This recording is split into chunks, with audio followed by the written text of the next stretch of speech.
नागपूरच्या अजनी पोलीस ठाण्याच्या हद्दीत झालेल्या एका मोठ्या घरफोडी प्रकरणाचा उलगडा पोलिसांनी अवघ्या काही दिवसातच उघड केला आहे।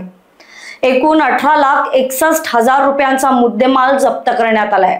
8 ऑक्टोबरच्या मध्यरात्री अजनीतील वसंतनगर मध्ये राहणाऱ्या सुभाष रायबोले यांच्या घरात अज्ञात चोरट्यांनी शिरून 20,62,000 रुपयांचा ऐवज लंपास केला।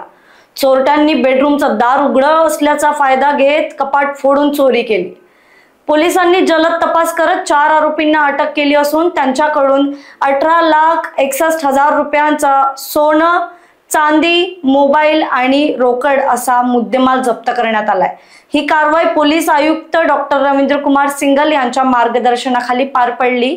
अजनी पोलिसांच्या या जलद व अचूक कारवाईचे सर्वत्र कौतुक होत आहे। Report Shweta Wankhede, Lokvahini media, Nagpur.